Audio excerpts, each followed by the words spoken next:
Hello and welcome to another Magic Boy Productions Commander gameplay video. I'm Ben, aka Magic Boy on Magic Online, and today we'll be trying to burn out our opponents and draw a ton of cards with a Wick the Whirlmine soft combo deck. This video will consist of a deck overview, a narrated game from our point of view that breaks down everyone's plays, a game review, and then our final thoughts on the deck. Be sure to check out the full deck list in the description. First, let's talk about our commander. Wick is a 4-mana 2/4 that creates a 1/1 snail when it or another rat enters, or if we already have a snail, adds a counter to an existing one. We notably don't feature any other rats in this list, so that part of the ability is mostly irrelevant. Wick also has an activated ability for Grixis mana that gives the deck its color identity. We can sacrifice a snail to have Wick deal damage equal to that snail's power to all our opponents and draw that many cards. The game plan here is simple in theory but difficult to execute. We want to get an effect into play that changes the type of all our creatures to snail, then sacrifice creatures with excellent power to mana value rates to our commander, dealing massive damage and drawing absurd amounts of cards. Doing this once will usually get us all the gas we need to do so again and again. Some of these big creatures have some other utility, but for the most part they're really just here for their stats. Psychosis Crawler is a notable exception since it is a little more expensive than most, but can be a huge force multiplier, effectively tripling the yield of another sacrifice to Wick due to its interaction with card draw. Torian Mauler also deserves a mention since it's always a snail and can get very big on its own. Curving it into Wick can get us off to a huge start with a little help from our opponents, but even being able to sacrifice it for 3 or 4 cards can push us forward. Doing all of this in one turn requires a lot of mana, 11 at the absolute minimum with our most efficient pieces. The plan is also very telegraphed, so opponents are unlikely to let us get away with setting things up over a series of turns without disrupting us. The fact that we're Grixis, a color combination that tends to get targeted early at most tables, also complicates things, and it actually feels very thematic to have a snail deck that's kinda slow, which is part of the deck's charm. That challenge, along with the dopamine hit from successfully activating Wick with a big honorary snail in play, is what makes this deck fun. Our goal is exactly the same every game, but actually reaching it isn't going to be easy, and we're going to have to overcome different obstacles to get there, leading to different play experiences and strategies that help give the deck some solid replay value. I described it as a soft combo deck because it doesn't win immediately when it does its thing. Usually it'll need to sacrifice at least 2 or 3 creatures to Wick to actually close things out, and doing so is never infinite. We're very cold to things like infinite life combos, so it's important to be aware of what other decks might be packing those, and to be able to disrupt them when they crop up. That leads into the first axis of this deck, our control package. We play 5 counterspells and 5 pieces of targeted removal alongside 4 sweepers to help buy us the time we need to assemble our snail-based victory. This actually isn't a huge amount of control, it's pretty average really, but since we also play 8 pieces of card advantage and selection, and 2 of our game changers are tutors, we can usually expect to have some interaction in hand when needed. We want to employ our interaction carefully, saving it for things that will render our plan obsolete or definitely kill us, rather than trying to throw our weight around like a true control deck. We supplement our interaction with a few excellent blockers to help discourage early attacks. Carsey Revenant deserves a special mention since Wick enjoys having lifelink, and there will be games where we renew onto Wick and end up activating it to buffer our life total more than anything else. We run Shadow Spear as well to have access to another copy of that effect. The second axis of our plan is ramp.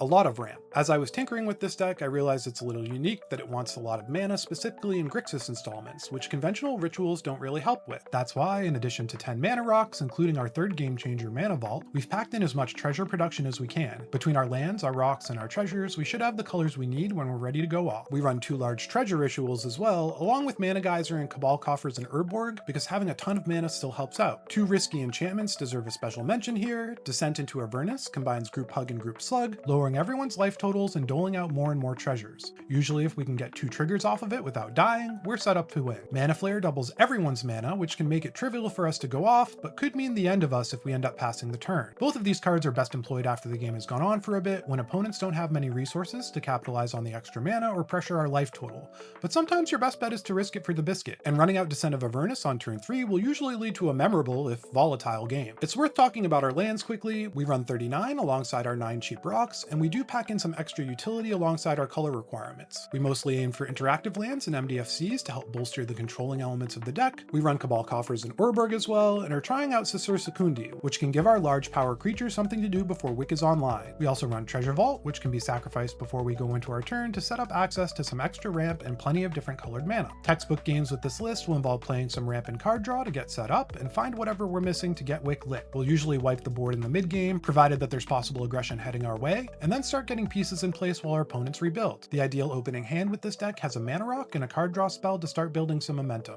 When we can't employ that plan, we're often very vulnerable. In a pinch, we can run out Wick to help conserve our life total and draw at least one card off the Snail token, but doing so can really set us back if Wick gets removed, which it often will. In these situations, it can be helpful to play a little politically, employing removal to thwart whatever the biggest threat at the table is, to buy us some breathing room and goodwill from other players. Overall, this deck isn't for the faint of heart, since it doesn't present much board presence, but lacks sufficient control elements to ensure safety despite that. But if you enjoy a difficult to pull off meme strategy with combo control elements, this style of Wick deck is a fun puzzle to try to solve each game. Speaking of which, let's hop into a game and see the list in action.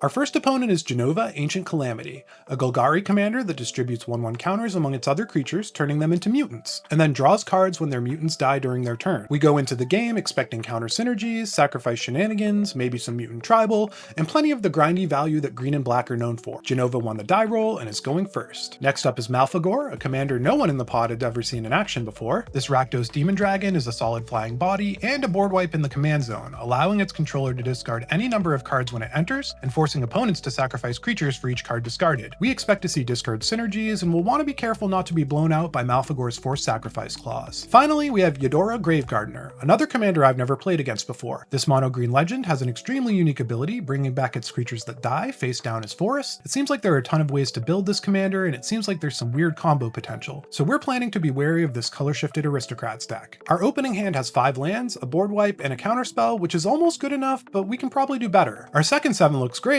but that's because it has no lands, so it looks like we're going down to 6. We keep a very medium hand that leans hard on having interaction and a sweeper to help us find our way into something to do, and we ultimately decide to bottom Chaos Warp since we have other more efficient removal, and Hunted Horror is technically a combo piece for us, even if we don't usually want to run it out early. Everyone else keeps 7, and Jenova starts things off with a tap soft Bloodbog. Malfagor's first land is Bazaar of Baghdad, a powerful discard outlet that suggests their deck isn't looking to play fair. We draw an island and play our Seagate Reborn, having it enter tap to conserve our life total. Eudora has a forest into a Soul Ring, which we actually don't hate seeing with our bad hand. We have some interaction to help keep an archenemy in check, and Soul Ring means the rest of the table should be looking Eudora's way. Jenova plays and cracks a Verdant Catacombs, fetching up a tapped Overgrown Tomb before tapping out and passing. On their end step, Malfagor activates the Bazaar, drawing 2 and discarding Anje's Ravager, Curse Mirror, and Takenuma. Their second land is Urborg, Tomb of Yawgmoth, which will let the Bazaar tap for mana, which they use to cast a Smuggler's Copter. We draw another land and find ourselves wishing we just kept our first 7. We play a Swamp, tap out, and pass. Eudora has a forest into Kalni Gem, which bounces both of their forests before helping cast an Edge of Autumn for even more ramping. They find a tapped forest and then pass. Jenova has a swamp and casts their first mutant, the very cool Watchful Radstag, a card that can get out of hand pretty quickly. Malfagor begins their turn with a Bazaar activation, drawing 2 and discarding Bloodstained Mire, Gravebreaker Lamia, and Ox of Agonis. They take 2 to have their Blood Crypt enter untapped, then cast an Animate Dead on the Lamia, which searches up in anger and puts it right where it wants to be. They crew the Copter and attack us, drawing and then discarding a Gaia Reach Sanitarium. It's a bit worrying that they're coming after us instead of the Soul Ring player, so we may need to try to keep our removal at the ready. We draw yet another land, but at least our Undercity Sewers lets us surveil. We put a Blood Crypt into our graveyard, and this draw isn't looking good at all. We may end up casting Wick next turn just to have some board presence and so that we can cash in our Snail for a card later. We pass, keeping up rapid hybridization in case Eudora tries to go off or Malfagor keeps targeting us. Eudora replays one of their forests and casts Ashnod's Altar, which hopefully has the rest of the table on high alert. They follow the combo piece with the Morph creature, which is when I realized that Eudora can basically make those immortal by bringing them back as forests, which is very cool. The Golgari player has another swamp and casts their commander. The Radstag evolves, creating a copy of itself, and Jenova heads to combat. They make the OG Radstag into a 4/4 with Genova's ability, then swing it at the wide open Malfagor player. Malfagor casts Case of the Crimson Pulse, discarding a Dothi Voidwalker and then drawing 2. It doesn't seem like they'll have any trouble solving the case and getting themselves a double Howling Mine. They play a Graven Cairns and then cast Unearth, bringing the Voidwalker back and then using it to crew the Copter, which they swing at Jenova, while the Lamia heads for Eudora. They draw off the vehicle's attack trigger and discard a Waste Knot, which we're happy to see hit the bin. Both creatures connect and they pass to us. We draw yet another land, an Arid Mesa, and consider our options. We could run out Wick, which might keep us from getting bled out by our opponents, but since we're planning to Blasphemous Act soon, that doesn't seem worthwhile. It seems like everyone is attacking each other, so it's possible we can bide our time for one more turn. We play out our Mesa and crack it for a Thundering Falls, which reveals a Cabal Coffers. We're flooding out, so that isn't great, but with Malfagor's Urborg, it could allow us to play Wick a few times in the coming turns, so it seems worth keeping on on top even though we'd rather dig for some card draw. We do just that, then pass the turn, holding up 3 mana that could represent anything to our opponents. Eudora plays a forest and casts Perilous Forays, another sacrifice outlet. They swing their morph at the Malfegor player, connecting for 2 and then pass. Jenova seems to be leaning hard into the Fallout cards as they cast Herald and Bob, first Newmans, a mutant that transforms into ramp and mill if they can find a way to kill it off. Them entering evolves the smaller of the 2 elks, creating a third. Heading into combat, Jenova again elects to grow their original Rad Stag. They attack with a stag apiece at each of our other opponents, and after both get through, they pass the turn. Malfegor uses the Voidwalker to crew the Copter again, and sends it and the Lamia at the Eudora player. They draw a card, then discard a Drownyard Temple, which can help ramp them out of their graveyard. Eudora gets knocked down to 28, and so far we aren't being punished too badly for our land-heavy draw. Malfegor plays their first game changer of the set, but Mox Diamond isn't that exciting at this stage. They discard a Swamp to it, and then pass with 1 card in hand, which would usually be a sign of weakness if it weren't for their case. They could activate Bazaar to solve it, but don't, suggesting the card in hand is one they want to hold on to. We draw the coffers we knew about and decide to sandbag it to avoid drawing any aggro. We play Underground Sea and cast Wick, because now we can leave up 1 mana for rapid hybridization in case anyone gets out of hand. No one seems to be attacking us, so we might just be able to slowly pull ourselves back into this game by letting others commit even more resources to the board ahead of our wipe. Eudora untaps and adds another face-down creature to the mix, disguising a card from their hand before passing. Jenova untaps and casts Lily Bowen, Raging Grandma. I admittedly have no idea what any of the Fallout cards are, but they're definitely unique. Jenova heads to combat and adds their counter to our Snail, which is very much appreciated. They can see we're struggling a bit, and it's always fun to see social play happen. They split their attack again, sending 2 stags at Eudora and a stag in the first Newmans at Malfegor. Eudora megamorphs their Salt Road Ambushers, which do exactly that to Herald and Bob. Malfegor brings back their Drownyard before damage, and then the rest of the Elk army connects. They head into their turn and cast the card they were hanging on to.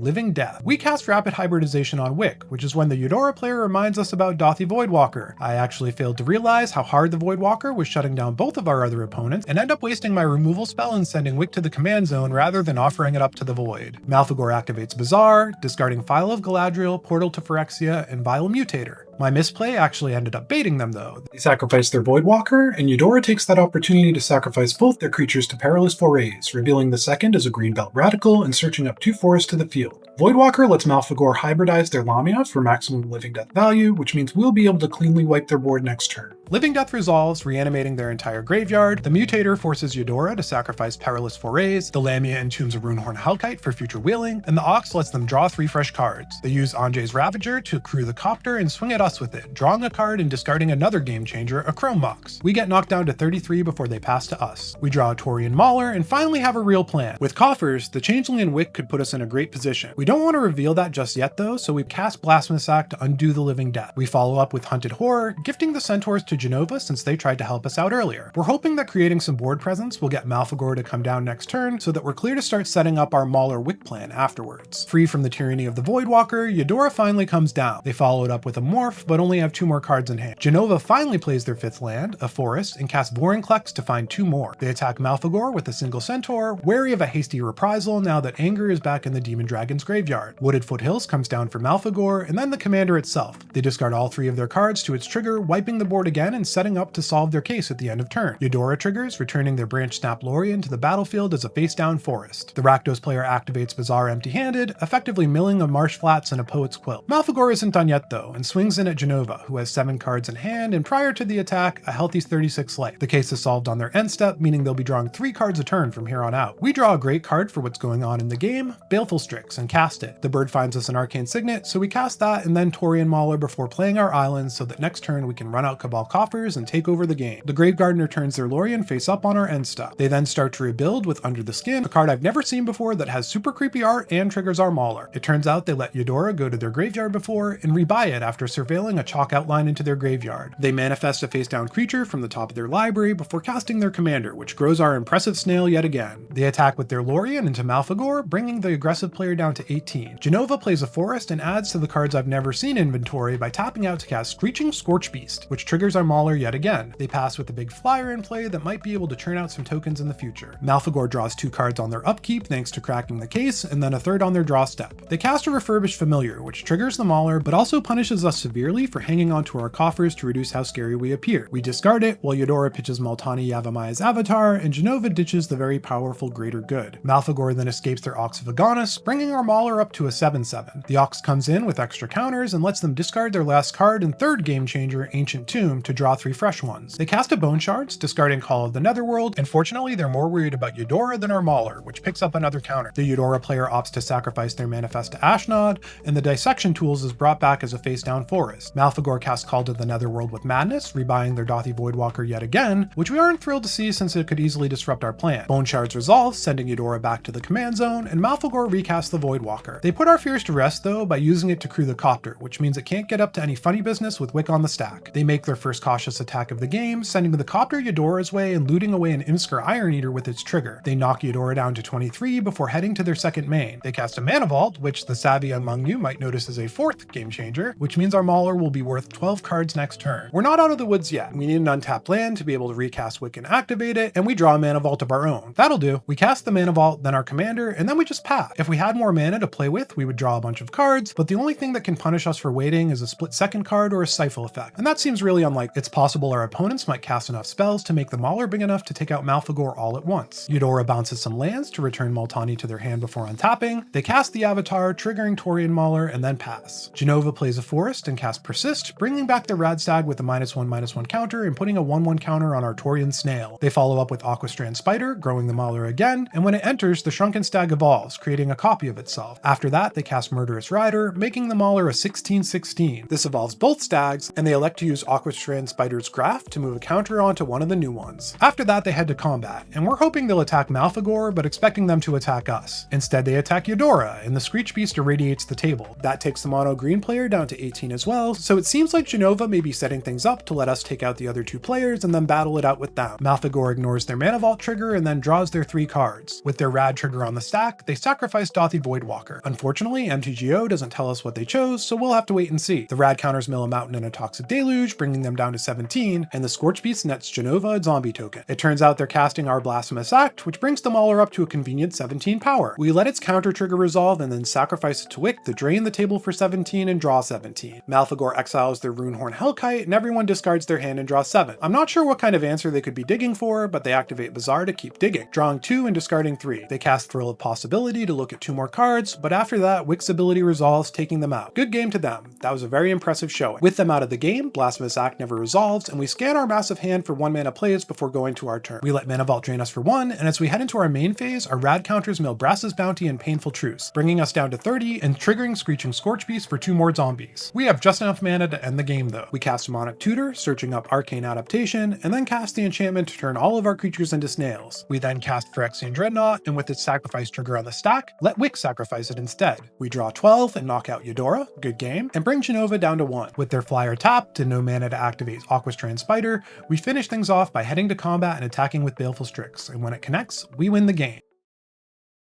That wasn't a very typical game for this deck, but I included it for 2 reasons. Well, technically 3. The first is that I thought it was a really cool pod that featured some unusual commanders. The second is that it did showcase what Wick does overall, and that seeing a struggle case for a deck can be valuable. The third is simply that this week was especially tough for finding games that would make decent content. I had a ton of opponents who conceded early or made some really bizarre plays, and so I just didn't have time to find another game worth including if I wanted to get this video out on time. Eudora was shut down for most of the game by Dothy Voidwalker. People talk a lot about the role of removal in the format, and I think that decks that can be turned off by a single permanent really do need to have plenty of ways to deal with those types of cards. That's one takeaway I have from this game. Their decks seem very cool overall though, a solid Aristocrats value shell that probably won through combo lines involving Ashnod's Altar in the late game. I wish we'd gotten to see more of the list because I imagine there were a lot of techie cards that you almost never see anywhere else. Genova was potentially hampered by the Voidwalker too. It's possible that their hand was full of cards that Dothy shut off, but that felt to me more symptomatic of them not doing any ramping and missing some land drops heading into the mid game. I love that they were willing to use their commander politically, and not just because we were the beneficiary. Situations come up often where you can give opponents a little treat, like proliferating an opponent's counter, and generally speaking, it can produce outsized value in the form of goodwill to do that. It's an example of politics by action. We didn't ask for a counter or try to make a deal, they just gave it to us, and that led to a soft alliance that ultimately didn't have a huge impact on the game, but definitely could have. It was interesting to see the Fallout cards that I haven't encountered much of, and it seemed like a fun, proactive deck with tons of possibilities. If it weren't for the greater good we saw them discard, I probably would have suspected this deck was closer to bracket 2 than 3, but I'm guessing we just didn't get to see it go off due to some combination of an awkward draw and the Voidwalker. I was super impressed by the Malfegor deck and by its pilot. I know that technically it wasn't bracket 3, but it did seem in terms of overall power level to be about right for the bracket. Lately we've been seeing a bunch of very powerful discard synergies printed, and this deck probably had some of those cards, but I liked how hard it leaned into going empty-handed. That's a unique playstyle compared to most discard or wheel decks, which try to generate massive value through those synergies, and it made cards like Case of the Crimson Pulse punch way above their usual weight. There was a scrappy resilience to this deck, and it definitely had the biggest impact on the game overall. In particular, this player did a great job of directing their aggression based on how the board state was evolving, identifying who they believed was the biggest threat before each combat step and acting accordingly. It was clear from how they attacked that they were taking everything into account, from visible combo pieces to cards in hand, and when I play aggressive decks, I operate in a similar space. I don't want to take too much credit for our win here. Admittedly, it was exactly the type of endgame we were playing toward when we started flooding, but so much of the victory hinged on our opponent's decisions, not ours. In particular, the bone shards on Eudora instead of Torian Mauler was a gift, and the Malfegor player mentioned afterwards that they simply hadn't really processed the interaction between the changeling and our commander. The fact that Voidwalker shut off 2 commanders also meant that Eudora and Genova were heavily incentivized to target Malfegor, even if we started making them nervous later on. Some decisions we did make also could have cost us a lot more. I wasn't factoring in Dothy Voidwalker and wasted a valuable piece of removal on the Living Death turn, and trying to slow roll Cabal Coffers was punished by Malfegor's discard, which was something we were expecting to see after they discarded a Waste Knob. I need to extrapolate a little bit for this section based on games I played that weren't shown. Most of them were closer to the expected game plan of the deck, with ramp followed by card draw followed by control to assemble an eventual win. I think the overall bones of the deck are just right, but I'd like to make room for some more inexpensive card draw and selection. Cards at the 2 and 3 mana mark that can be played at instant speed, since we really do end up doing a lot of passing with mana open with this deck in the mid game. Dig Through Time could be a good option, as could Behold the Multiverse, and I wouldn't mind putting in a scaling draw spell like Pull from Tomorrow that could bail out flooded hands or capitalize on our ramp. In terms of possible cuts, Shadow Spear feels narrow to me. It really is a 4th card to add to our soft combos, and I'd originally envisioned a backup plan of equipping it to a big creature to gain a chunk of life, but it was very rare that I wanted to run one of those creatures out unless I was setting up for Wick. Carsey Revenant justifies its place by being an excellent combat deterrent, with the lifelink counter just being a bonus. I also think there's wiggle room to cut one of the sacrifice fodder creatures, and my pick would be Rot Curse Rakshasa. Only drawing 5 cards actually doesn't feel like enough, and the extra value it brings is pretty narrow and expensive. I also think Mana Geyser could come out. There are no doubt going to be games where it's good, but we run a lot of ramp overall, and that's the only other category I think could comfortably lose a card since we play roughly 55 mana sources. That's going to do it for today's video. Thanks so much for watching, and if you've made it this far, definitely be sure to subscribe for more great Commander content each week. Sound off in the comments on the deck, the game, and particularly how you felt about having a single game video. I wanted to try that out to see how it performed, since 40-minute videos can be a bit much for some viewers. Good luck and have fun in your future endeavors. Magic Boy out.